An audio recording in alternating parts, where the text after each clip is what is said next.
পরিযায়ী শ্রমিক যারা রাজ্যের বাইরে আছে, দেশের বাইরে আছে, গুড কোশ্চেন ভাই, ভালো করে শুনে রাখুন, এটা ভিডিও করে আলাদা করে ছাড়তে পারেন। যারা পরিযায়ী শ্রমিক আছে কাউকে দেশ আসতে হবে না, কাউকে আসতে হবে না। দুটো অপশান আছে, অনলাইন অফলাইন। এটা তো অফলাইন, অনলাইনে আছে, ইসিআই নেট অ্যাপ আছে, ডাউনলোড করবেন। বিদেশে আছেন, ভিন্ন রাজ্যে আছেন, ফিল আপ করে অনলাইনে সাবমিট করতে পারবেন। তবে আমি রিকোয়েস্ট করব, অনলাইনে চক্করে না গিয়ে ম্যানুয়ালি আপনারা করুন অফলাইনে। কিভাবে? আপনার ছেলে বিদেশে আছে, আপনার ছেলে, আপনার ভাই দিল্লিতে আছে, আপনার স্বামী কেরলে আছে, আপনার পিতা মহারাষ্ট্রে আছে, আপনি প্রাপ্তবয়স্ক, আপনি সই করে আপনি ফিল আপ করুন।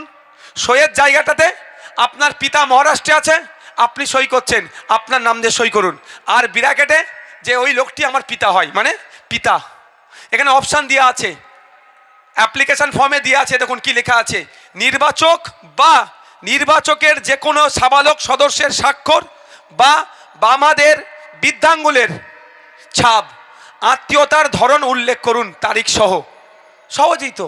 নির্বাচক মানে আমি নির্বাচন করছি মমতাকে, মোদিকে, যাকে ইচ্ছা। ভোটার, সহজ ভাষায় ভোটার, ভোটার বা তার আত্মীয় সই করে এটা জমা করতে পারে। তাহলে ক্লিয়ার হলো ভাই। যারা পরিযায়ী শ্রমিক আছে আসার দরকার নেই। কেরলে আছে, আসা যাতায়াত প্রায় 5,000 টাকা খরচ। ওই 5,000 টাকায় আমাদের এক মাসের সংসার চলে যাবে। কেন আসার দরকার ভাই? এখানে আপনার স্ত্রী আছে, আপনার পিতা আছে, আপনার ভাই আছে, আপনার দাদা আছে, ফিল আপ করে সে তার নামটা সই করে, শুধু যে কেরলে আছে, যে ভিন্ন রাজ্যে আছে, তার সাথে আপনার সম্পর্কটা কি সেটা উল্লেখ করে জমা করে কি করবেন, তারিখ দিয়ে জমা করুন। আর বিএলআরওর কাছ থেকে স্ট্যাম্প মেরে ঘরে রেখে দিন, আপনাদের নাম উঠে যাবে। এবার হচ্ছে আপনাদের নাম উঠলো না, কি করবেন তখন? ভয় পেয়ে যাবেন নাকি? ভয় পেয়ে যাবেন নাকি? ওই গলায় দড়িতে টাঙিয়ে যাবেন নাকি?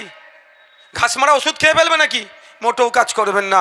আছে তো তাপস বাবু আপনাদের সাথে, আছে তো আজগাররা, আছে তো আমার আইনুল বাবুরা, আমাদের নেতৃত্বরা আছে তো, আপনাদের পাশে থাকবে। এখন তো হচ্ছে না, ওটা 1 মাস পরে হবে তো, মাথার ওপর দিয়ে যাবে, অত ভেবে লাভ নেই। আমি আপনাদের একটা কথা বলছি, একটা বৈধ ভোটারের নাম কাটতে আমরা দেব না। তার জন্য একটা যদি ভোটার পশ্চিমবাংলায় থাকে, তার জন্য প্রয়োজনে সর্বোচ্চ লড়াই, সুপ্রিম কোর্টে গিয়ে আইনি লড়াই করব। তারপরেও বলছি, যদি আপনার নাম কেটে যায় তাহলে নির্বাচন কমিশন আপনার অভিযোগ জানানোর সময় দিচ্ছে, আপনার শুনানি হবে, ফাইনাল লিস্ট 7ই ফেব্রুয়ারি পাবলিশ হবে। অত ভয় পাওয়ার দরকার নাই। নিজের তাহলে বাঘকে তো বন্দি করা হলো তো ভাই, বাঘকে বন্দি করা হলো তো খাঁচাই। হ্যাঁ, 3টে পার্টে। প্রথম আপনি ফর্ম জমা করলেন, লিস্ট আপডেট হলো, আপলোড হলো, প্রকাশ হলো। ওখানে আপনার যদি নাম না থাকে আপনি অ্যাপ্লিকেশান করবেন যে আমার নাম আসলো না কেন। তার জন্য কি করতে হবে, কিভাবে অ্যাপ্লিকেশান করতে হবে, এখন ভাই বলে মাথাটা ঘাবড়ে লাভ নেই। এখন আপনার নাম আসবে না ভাবছেন কেন ভাই? আপনার নাম আসবে না এটা ভাবাচ্ছে এই মোদি আর মমতা মিলে, এই অভিষেক ব্যানার্জি আর শুভেন্দু অধিকারী মিলে। ওরা আপনাকে টেনশনে রাখছে, ওদের কথায় আমরা পড়বো না। আমি ভারতীয় নাগরিক, আমি বৈধ ভোটার, আমার নাম আসবে এই কনফিডেন্স আমাদেরকে রাখতে হবে।